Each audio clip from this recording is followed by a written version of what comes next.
Salut tout le monde, c'est Aude de Haute Couture et on se retrouve encore une fois pour une vidéo modification de patron. Aujourd'hui, on s'attaque aux manches. Je vous montre 5 modifications pour vous assurer que vos manches vont vous faire à tous les coups. Et on va pouvoir partir ça maintenant.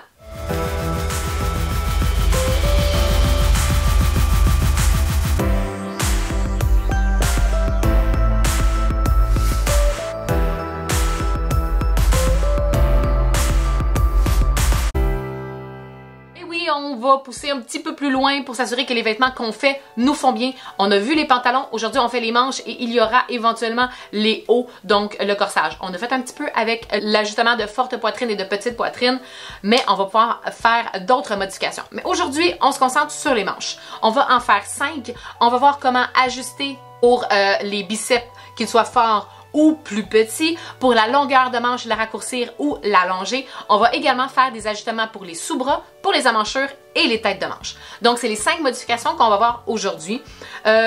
Pour 2 d'entre elles, la longueur de manche et le tour de biceps, c'est 2 choses que vous pouvez faire avant même de commencer un projet. Si vous vous dites, ouais, je suis souvent coincée au niveau de mon biceps, ouais, mes manches sont toujours trop longues, toujours trop courtes ou trop longues parce que j'ai les bras plus courts ou plus longs que la moyenne. C'est des choses que vous pouvez faire tout de go en mesurant sur le patron que vous avez et en prenant vos mensurations. Je vais vous montrer comment prendre les mensurations pour la longueur de manche. Le biceps, eh bien, c'est tout simplement le tour de votre bras au plus fort. Vous pouvez faire une petite flexion pour avoir vraiment le maximum de votre circonférence de tour de biceps. Donc, une fois que vous allez avoir comparé les deux, c'est là que vous allez savoir si vous avez à ajuster, que ce soit à agrandir ou rapetisser le biceps ou allonger ou raccourcir la manche.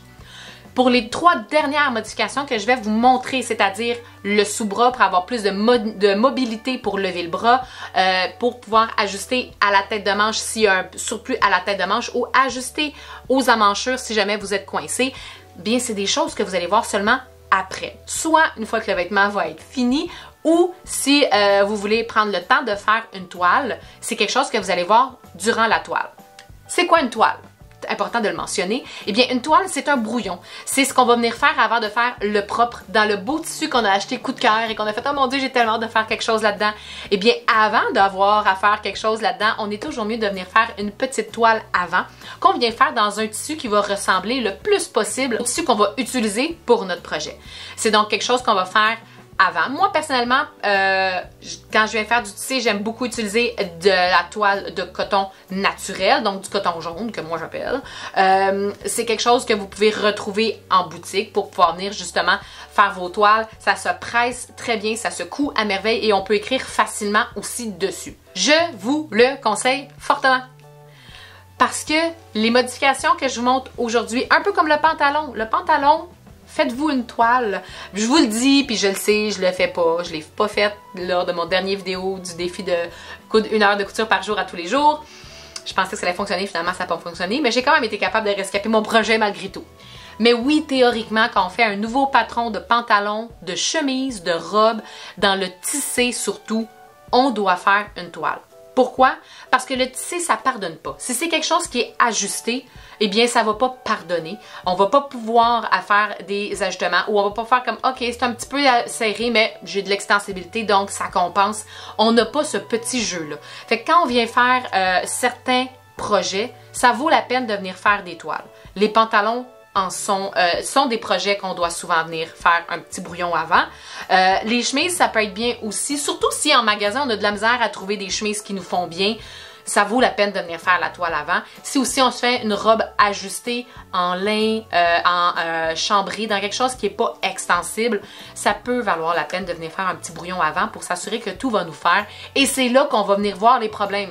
Qu'on n'est pas capable de lever notre bras, qu'on a un pop-off à la tête de manche ou bien qu'on est trop serré à la manchure, c'est là qu'on vient voir les problèmes. Donc aujourd'hui, vous allez avoir certaines choses que vous pouvez appliquer tout de go si vous connaissez votre corps et vous le savez que vous avez les bras trop longs ou des biceps plus prononcés. C'est quelque chose que vous allez faire. Sinon, c'est quelque chose que vous allez visuellement être témoin lors de la toile. Sans plus tarder, on va aller s'installer.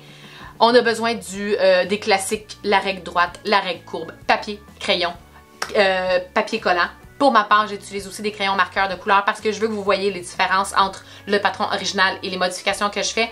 Et je ne vous conseille pas d'utiliser ces crayons-là lorsque vous faites du patron. Et je ne vous suggère pas d'utiliser ces crayons-là lorsque vous faites du patronnage, tout simplement parce que le feutre du crayon, l'encre, va venir s'extensionner un petit peu quand il vient en contact avec le papier. C'est pas une ligne précise et fine comme on a avec le crayon à la mine, que ce soit pousse-mine ou un crayon qui est bien taillé. Donc je vous suggère pas de les utiliser, je les utilise seulement pour vous montrer la différence entre le patron original et la modification que j'applique. On va pouvoir s'installer, je vais vous montrer donc les 5 modifications sans plus tarder.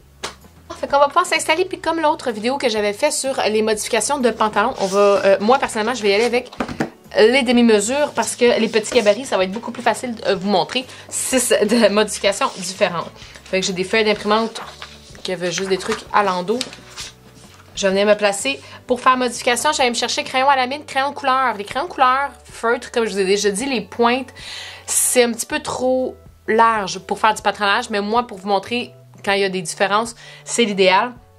Sinon, je vais aussi aller me chercher règle courbe, règle droite pour être capable d'aller faire mes modifications de patron adéquatement. Le premier ajustement que je vais vous montrer, c'est l'ajustement du biceps. Bien, ça va être pour celles qui se sentent un petit peu coincées au niveau du biceps. On va pouvoir venir faire la modification pour être capable d'être à l'aise dans notre vêtement. Je vais commencer par venir tracer ma manche. Pour la plupart des manches, on va retrouver la même chose, c'est-à-dire l'écran double qui signifie que c'est le dos, le cran d'épaule, le cran simple qui signifie que c'est la manchure devant. Oups. Habituellement, c'est les genres de crans que vous devriez avoir. Moi, j'ai quand même vraiment beaucoup d'informations sur ma manche. J'ai aussi ma ligne de coude, la ligne de sous-bras. Ben là, ça, c'est facile. C'est avec les 2 sous-bras ici. Mais la ligne de coude, je vous dirais que vous n'allez pas l'avoir en général. Pour savoir de combien vous voulez ouvrir, vous devez... en ce moment, moi, j'ai pas de valeur de couture sur les gabarits de base. Fait que vous devrez calculer sans valeur de couture à la hauteur du biceps, la largeur que vous avez, et vous devez calculer votre tour de biceps pour pouvoir soustraire l'un à l'autre pour savoir exactement de combien vous devez ouvrir. Un demi-pouce, un quart de pouce, 3/4, 1 pouce, pour avoir le même tour de biceps sur votre bras que sur votre patron. Ça se peut que votre biceps soit un petit peu plus haut, un petit peu plus bas. Vous pourriez faire la ligne transversale plus haut, je vous dirais que ce serait très étonnant, mais plus bas, ça pourrait arriver. Fait que vous pourriez venir faire la ligne un pouce plus bas, tout dépendant si votre biceps, le point le plus fort du moins de votre biceps se trouve à la même place ou plus bas. Mais sinon, on se trace une ligne transversale comme ça ici et verticale à la manche. Ici, pour avoir dans le fond 2 axes comme ça. On va pouvoir venir couper, mais on va devoir se laisser des points d'ancrage en haut, en bas ici, sur les côtés et ici. Vous, théoriquement, vous allez avoir des valeurs de couture. Fait que je vais venir m'en enlever pour vous montrer, je vais venir m'en rajouter pour vous montrer comment vous allez faire pour vous laisser des points d'ancrage partout. Fait que j'ai ma manche comme ça ici. Comme je vous disais, je vais venir couper en me laissant mes points. Fait que j'en avais un ici, ici, ici et ici. Ce que je vais faire, c'est que dans ma valeur de couture, je vais venir couper jusqu'à mon point d'ancrage. Puis je vais plier mon patron pour être capable de venir couper sur ma ligne à l'intérieur aussi. Puis, cette ligne-là, je vais venir la couper pour rejoindre mon point d'ancrage, là où j'ai arrêté. Ah, bon, j'ai fait ce qu'il fallait pas. Je l'ai coupé tout d'un coup, c'est pas bête. Fait que je vais avoir un petit coupé d'un côté et coupé à l'intérieur. Je vais faire ça partout, fait que je vais aller rejoindre le haut. J'arrête avant le point. Même chose sur les côtés, j'arrête avant le point. Je vais venir rejoindre. En laissant, c'est vraiment pas grand chose, là, c'est peut-être 1/8. Fait une fois qu'on a coupé, le patron devient quand même très fragile. Mais c'est ce qui va nous permettre d'être capable d'ouvrir et de garder la forme de la manche sensiblement pareil.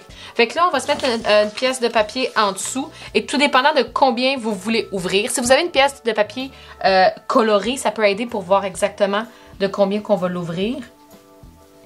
Mais sinon, c'est ici que vous voulez avoir la mesure. Vous viendriez l'ouvrir, par exemple, de 1/2 pouce. Collez vos deux côtés et ça ici. Fait que là, ici, j'ai 1/2 pouce. Mes parties du haut ont embarqué sur mes parties du bas. C'est parfait, c'est ce que je voulais. Je vais venir coller comme ça, mais pas... moi, pour ma part, je ne vais pas le coller au complet parce que je vais vouloir réutiliser pour vous montrer qu'est-ce qu'on fait si jamais vous auriez 1/2 pouce, 1 pouce de plus à ouvrir ici, parce que ça, c'est une modification majeure, fait qu'il y aurait d'autres choses à faire différemment. Mais par exemple, que vous devriez seulement ouvrir de 1/4 de pouce ou 1/2 pouce, eh bien, on viendrait l'ouvrir comme ça. Dans le fond, de 1/2 à 3/4, on viendrait l'ouvrir tout simplement comme ça. On n'a pas grande modification à faire. Dans le haut, si jamais vous allez créer une pointe plus prononcée que la mienne, parce que la mienne est quand même minime, je viendrais simplement recréer ma courbe pour qu'elle soit belle. Et dans le bas, même chose. Là, si je viens avoir une pointe, comme là, ici, on en a une, là, une pointe un peu plus comme ça ici, je viendrais me mettre un papier en dessous et bord à bord, je viendrais retirer ma ligne droite. Ça serait tout. Ça viendrait combler les petits déséquilibres qu'on a créés en venant ouvrir à l'intérieur comme ça ici. Mais là, ça, c'est mineur. C'est une toute petite modification. On pourrait avoir à ouvrir plus si notre biceps a une différence de plus de 1/2 pouce. De 1 pouce, pardon. Qu'est-ce qui arrive si jamais je veux ouvrir de plus de 1 pouce? C'est... Oups! Ah non, je veux pas que ça déchire. C'est que si je l'ouvre de plus de 1 pouce, comme vous pouvez voir, là, la tête de manche commence à être un petit peu déformée. Ce n'est pas bien grave. Je vais l'ouvrir de 1 pouce. Mon dessus s'en vient par-dessus ma manche comme ça ici. Je viendrai me coller partout comme il faut. J'ai mon ouverture ici et je dois maintenant modifier un peu plus ma tête de manche. En fait, je dois la modifier. Fait que je viendrai reprendre ma tête de manche initiale. Je viendrai me replacer de sorte à ce que je vais être capable de recréer ma tête de manche initiale. Pardon pour le chien. Fait que là, je viendrai juste rajouter mes valeurs de couture pour le bien de la cause. Je le fais à l'œil, comme vous pouvez voir. Fait que je viendrai recréer, dans le fond, ma tête de manche pour que tout soit... pour garder la tête de manche initiale. Regardez ce qu'on avait au début. Parce que la hauteur de la tête de manche est vraiment importante pour le style du vêtement. Ceci étant dit, on a quand même ajouté considérablement d'ampleur à notre manche, ce qui fait en sorte qu'en ce moment, notre tête de manche ne rentre plus dans les amanchures. Fait que ce qui a été calculé en termes de tête de manche et d'amanchure ne rentre plus un dans l'autre. Fait que ce qu'il faudrait que je fasse, c'est qu'il faudrait que je vienne jouer dans mes amanchures pour pouvoir combler la différence. Fait que vu qu'on aurait ajouté la hauteur ici, on pourrait calculer notre tête de manche initiale, calculer la deuxième et comparer. Je vais faire ça tout de suite pour avoir la différence de ce qu'on doit avoir, ce qu'on doit ajouter dans le fond dans nos amanchures. J'étais à 9 pouces et quart. Je vais venir faire la même chose, toujours sans valeur de couture. Parce que j'en ai pas moi sur mon gabarit. Ok, ça fait du sens. Fait que vu que j'ai rajouté 1 pouce ici, je me trouve à 10 pouces et quart au lieu de 9 pouces et quart. Fait que tout se balance, tout fait du sens. Fait que c'est le 1 pouce que je vais devoir ajouter également sur les corsages. C'est ce qu'on va aller faire. Ça, c'est pas quelque chose qu'on a besoin de faire avec la première modification parce que ce qu'on ajoute, c'est minime. Ça vient pas jouer... Oups! Ça vient pas jouer... On va finir par trouver une feuille où est-ce qu'il n'y a rien. Sur le... Ça vient pas avoir d'incidence sur les amanchures. Fait que je vais juste venir... Je vais en dessiner juste un. C'est à appliquer sur les deux côtés, en avant et en arrière. On aurait un demi-pouce à ajouter. Il y a deux façons que vous pouvez faire. Là, on voit, j'espère qu'on voit bien malgré l'encre en dessous. J'ai pas pensé à ça.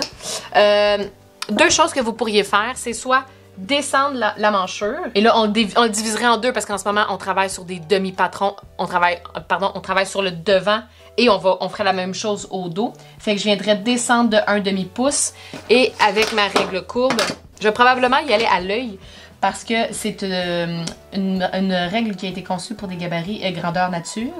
Fait que je viendrais tout simplement venir modifier comme ça ici Fait que ça n'existerait plus. J'ai descendu de 1/2 pouce et je le ferais naturellement la même chose sur l'autre. Sinon, ce que vous pourriez faire, c'est au lieu, là par exemple, je vais le redessiner. Je pense que je vais le faire avec mon crayon bleu, vous allez vraiment mieux voir. Fait qu'au lieu là de descendre comme j'ai fait, je viendrais ressortir de 1/2 pouce. Et je viendrais rejoindre le plus fluidement possible ma latérale. Là, avec les gabarits de demi-mesure, ça ferait pas exactement la même chose. Hein? Les gabarits grandeur nature. Fait que je viendrais rejoindre le plus fluidement possible. J'aurai ma nouvelle forme de gabarit. Ce que vous pouvez faire, si vous ne voulez pas rajouter trop d'ampleur à la latérale, ce serait de faire la première option. Et si, ce que vous pourriez faire également, parce que plus on descend à la manchure, plus on devient coincé, ça c'est quelque chose que j'ai expliqué un petit peu plus tard dans la vidéo, vous pourriez faire un peu des deux. C'est-à-dire que, je vais prendre un crayon vert, au lieu de juste descendre de 1/2 pouce ou juste sortir de 1/2 pouce, vous pourriez descendre de 1/4 et ressortir de 1/4. Fait qu'on viendrait répartir le surplus au lieu de l'envoyer tout à la latérale ou de descendre la manchure. Puis ça, naturellement, on viendrait le faire au dos également. Fait que sur la tête de manche qu'on vient de modifier, oui, on a un 10 pouces écart ici, mais dans le fond, on va avoir 5 pouces, un 8, 5 pouces, un 8 de chaque bord. Donc, on va pouvoir ajouter au devant et au dos, comme on a fait avec celui-là ici. Fait qu'on viendrait refaire la même chose avec le gabarit dos. Fait que ça, c'est pour l'ajustement de biceps fort. Vous pourriez faire la même chose si vous voyez que vous avez de l'ampleur à ce niveau-là, vous avez un surplus, vous viendriez faire la même chose, mais au lieu de l'ouvrir, mon papier commence à trouver ça difficile, vous viendriez tout simplement le fermer. Et là, vous pourriez retracer et retracer de la même façon. Une autre chose qui est souvent à faire, ça va être d'allonger ou raccourcir la manche. Pour raccourcir ou allonger la manche, tout dépend de combien vous avez raccourcir ou allonger. Vous pourriez la raccourcir ou la rallonger dans le bas. Si c'est pas de beaucoup, si vous avez une petite valeur à ajouter, ça pourrait être fait. Mais dès que vous avez environ 1 pouce de modification à faire, vous ne pouvez pas rajouter dans le bas parce que là, on va perdre un peu non seulement le style de la manche, mais aussi le confort. Parce que si on venait continuer d'allonger avec l'angle de notre manche, 1 pouce plus bas, c'est encore plus étroit, ce qui fait en sorte qu'on serait coincé à notre poignet. C'est plus haut qu'on a besoin de l'allonger pour avoir la même valeur du poignet, mais seulement plus bas. Fait qu'on viendrait se tirer une ligne, encore une fois, transversale. Pour ma part, tout dépendant si elle a du style, si elle a quelque chose en particulier, je viendrais le faire environ au milieu de mes deux latérales. Comme ça ici. Là, j'ai pas de valeur de couture encore. Je vais les rajouter après. Pour moi, ça va être plus simple. Pour vous, honnêtement, qu'elles soient là ou non, les ajustements et les raccords vont être les mêmes. Fait que je pourrais soit la raccourcir, c'est ce que je vais faire en premier parce que la raccourcir, on n'a pas besoin de couper dans le papier. Par exemple, que je viendrais la raccourcir de 1 pouce. Fait que 1 pouce sous la première ligne que je me suis fait. Je vais venir me plier sur la première ligne. Et venir rejoindre la première. Là, je répète que je suis en demi-mesure. J'ai un petit patron de demi, même si je dis tout le temps demi-mesure, mais je suis vraiment plus que demi. C'est plus qu'une petite... Elle est réduite plus de 50%, je pense. Fait que ça se peut que vous, les dénivelés soient plus prononcés que moi. Qu'à cela ne tienne, oui, en ce moment, on n'est plus équilibré. Fait que qu'est-ce que je viendrais faire? C'est que je viendrais retrouver le haut et le bas de ma manche et me tirer une nouvelle ligne pour avoir ma nouvelle latérale. Théoriquement, je viendrais au centre de mon surplus. Je me tiens en haut, en bas, je me tire une ligne. Fait que j'aurai mes nouvelles latérales, tout simplement comme ça ici. Par exemple, que je voudrais allonger la manche, parce que là, ça c'était si elle était trop longue, mais donc je l'ai raccourcie. La première ligne que je me suis faite, je viendrais couper dessus et je viendrais l'ouvrir. Là, ce que j'aurais pu faire en premier, théoriquement, vous auriez le droit fil sur votre manche. Fait que je vais m'en retracer un parce que vous allez pouvoir vous fier à ce droit fil-là pour vous aider. Je viendrai me placer une pièce de papier en dessous. Au-dessus de où est-ce que j'avais coupé, je vais me tracer une ligne à 1/2 pouce. Pardon, à 1 pouce parce que c'est la longueur que je veux allonger. Et je vais poursuivre mon droit fil dans l'extension que je viens de me mettre parce que ça va être une façon de bien replacer ma manche, de la replacer à la bonne place. Je vais me placer comme ça ici, je vais venir me coller. Et la même chose que j'ai faite quand j'ai voulu allonger, raccourcir, pardon, je viendrai me prendre en haut, en bas, et je retrace ma latérale ma nouvelle latérale comme ça ici. Je me prends à l'ourlet et au sous-bras et je viens me tracer, mon rose a de la misère, mes nouvelles latérales. Donc j'aurais allongé ma manche comme ça ici. Je vais rajouter mes valeurs de couture seulement sur les côtés parce que je vais vous montrer comment on ferait pour ajouter un ourlet. Théoriquement, votre ourlet est déjà ajouté. Mais si ce n'est pas le cas ou si vous avez changé quelque chose, si on voulait venir rajouter un ourlet dans quelque chose qui est oblique comme ça ici, donc en angle, on ne peut pas tout simplement venir rajouter 1 pouce. Ce que je vais venir faire, parce qu'habituellement 1 pouce c'est une valeur sûre d'ourlet, je vais venir me rajouter la ligne de 1 pouce, mais je fais de grandeur, une longueur indéterminée. Et je vais venir couper sur cette ligne-là.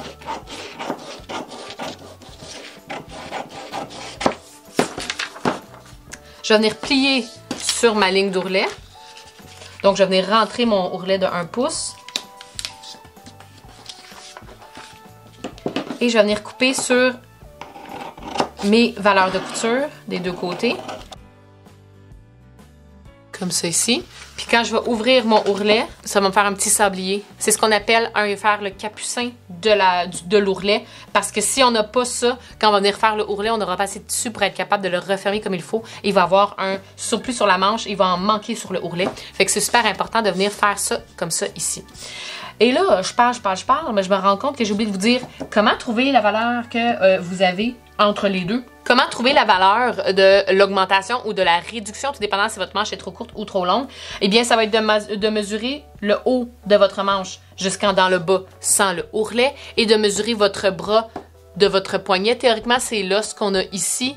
Si vous vous dites, moi j'aime ça quand la manche elle arrive là, ben, elle peut arriver là. Faites juste attention à la circonférence de votre poignet, la longueur que vous voulez avoir et vous allez calculer jusqu'au haut de l'épaule. Le haut de l'épaule, là ça tombe bien parce que j'ai comme la bonne chemise pour pouvoir vous montrer ça. Mais le haut de l'épaule, moi en ce moment, ma largeur est un petit peu plus basse, ma chemise, parce que mon os, où est-ce que quand je lève et je descends, je sens comme une petite boule pour la rotation de mon bras. C'est là théoriquement que je viens voir le haut de mon épaule. Fait que je viendrais mesurer à partir de là jusqu'à mon poignet et idéalement avec une légère flexion dedans. Je veux pas avoir mon bras à 90 degrés, je veux pas mon bras droit le long de mon corps, je vais avoir une petite flexion pour avoir l'aisance. Je viendrai partir du haut où est-ce que j'ai mon os pour l'axe de la rotation de mon bras jusqu'à mon coude et jusqu'à mon poignet. Ça sera la meilleure façon de venir mesurer le bras parce que je veux pas, on va tout le temps bouger.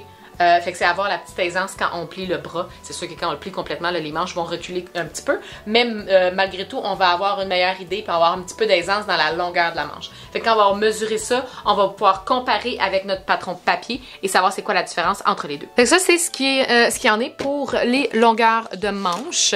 Le prochain ajustement qu'on va faire, ça va être un ajustement dans la tête de manche. J'ai sorti mon livre parce que je vais vous montrer concrètement comment trouver le problème physiquement sur notre vêtement. Fait qu'on va commencer par, quand je dis à la tête de manche, donc le haut de notre manche ici. Quand on va avoir des petits problèmes, c'est soit qu'on va avoir un surplus avec des lignes horizontales, horizontales, donc avec un petit peu plus de pop-off. Puis des fois, sinon, la tête de manche, elle peut avoir là, quasiment un effet ballon. Puis dans un modèle qu'on veut pas avoir un effet ballon. Donc, si c'est ça, on va pouvoir venir jouer dans la tête de manche. Donc, si on a un surplus dans vraiment là, le haut de la manche comme ceci, on pourrait venir facilement remédier à la situation. Je vais seulement copier le haut parce que c'est seulement là qu'on va devoir faire une modif. On viendrait tout simplement descendre un peu ma tête de manche. Et là, on pourrait venir descendre d'environ un quart de pouce, un demi-pouce, tout dépendant l'ampleur qu'on va avoir. Je pense qu'un demi-pouce, ça pourrait être bien. Puis, on viendrait... Je vais être capable de le faire cette fois-ci avec cette règle-là? Ah ben oui, je pense que oui. On viendrait tout simplement venir retracer notre tête de manche. On garderait les mêmes valeurs, on garderait la même chose sur notre corsage.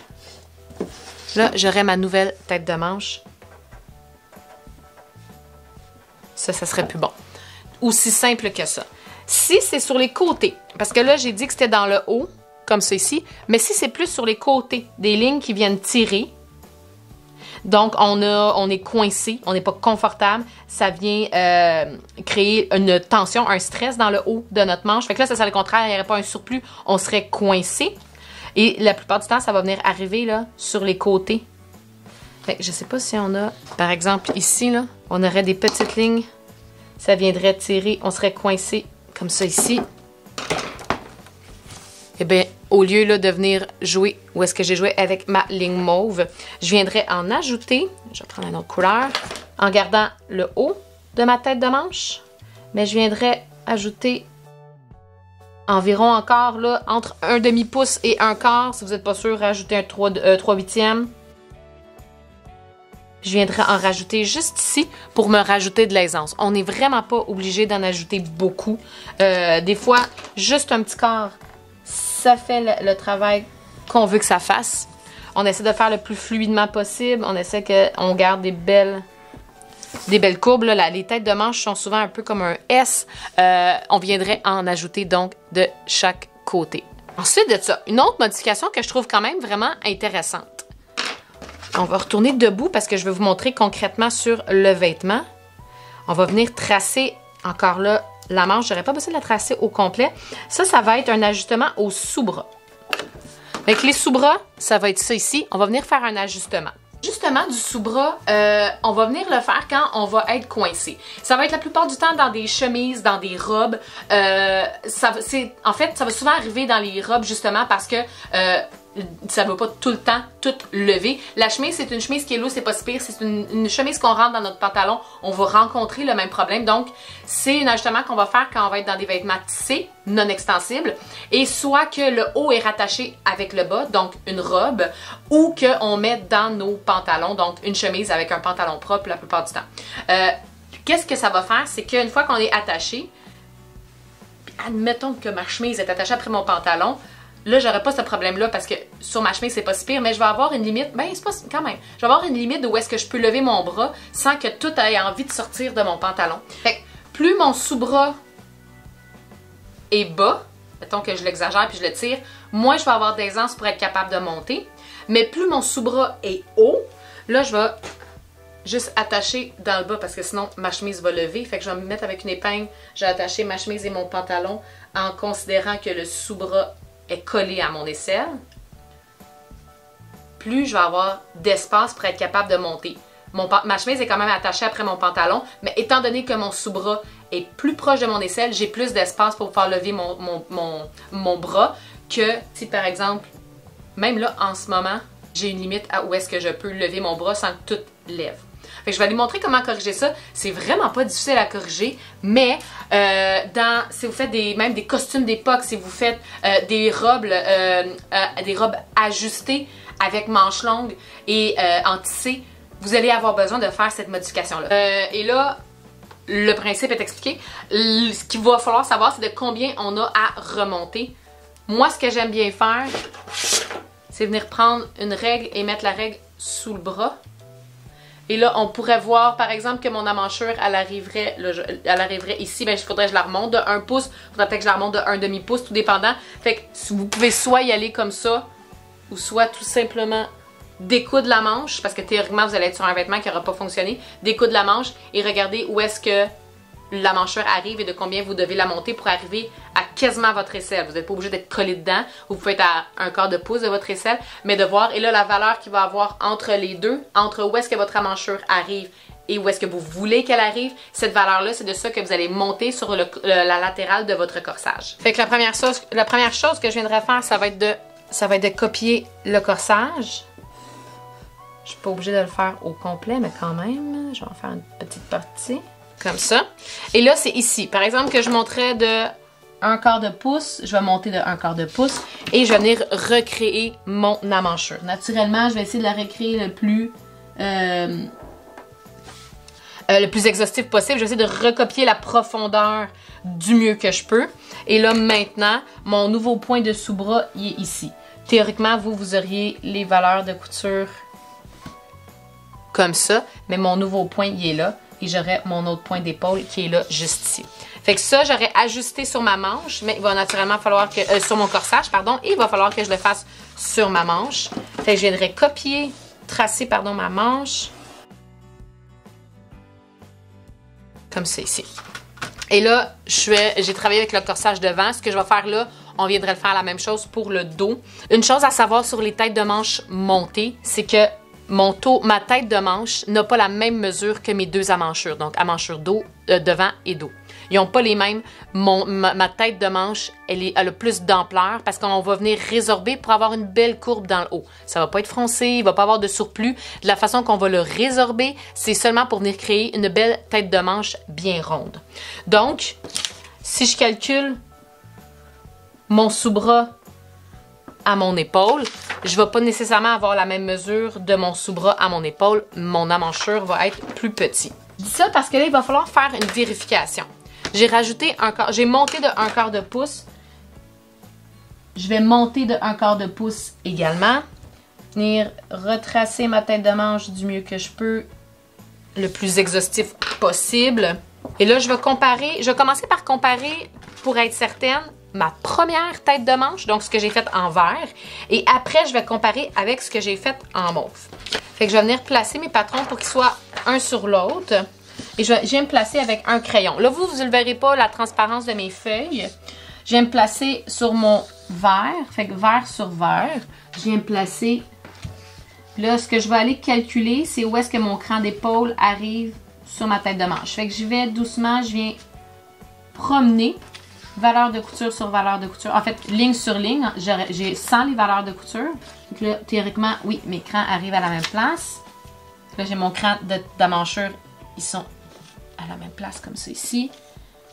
Le crayon vient m'aider à promener mes deux lignes, une sur l'autre. Et là, quand j'arrive à ma ligne d'épaule, elle est ici. Fait que moi, ici, c'est quelque chose que, si j'étais venue le coudre, j'aurais eu à résorber. Là, je vais venir calculer la distance avec le mauve pour m'assurer que j'ai le même genre d'aisance. Parce que si j'en ai pas rajouté de la même façon, puis par exemple que mon cran d'épaule arrive là, eh bien là, je vais avoir trop d'aisance à avoir à résorber. Fait que je vais venir me placer de la même façon, mais cette fois-ci, mauve sur mauve. Donc, ce que j'ai modifié. Et je vais promener mes lignes de couture. Là, théoriquement, tout de suite, je vois au cran que je ne vais pas être à la même place, mais on a quand même du jeu. Eh, mon Dieu! J'arrive quasiment pile à la même place. Ça veut dire que j'ai rajouté la bonne valeur sur le côté. Théoriquement, oui, étant donné que j'ai ajouté la même valeur, ça va être bon. Mais tout dépendant de la forme de votre tête de manche, vous êtes mieux de faire cette vérification-là pour vous assurer que votre épaule arrive à la même place, que ce soit avec ou sans modification. Puis là, je répète, si je venais faire, quand je suis venue promener là, mes coutures une sur l'autre, je pourrais le faire avec mon gabarit corsage dos pour que vous voyez. Par exemple, que ça serait en papier, je suis capable de voir au travers. Je viendrais tout simplement...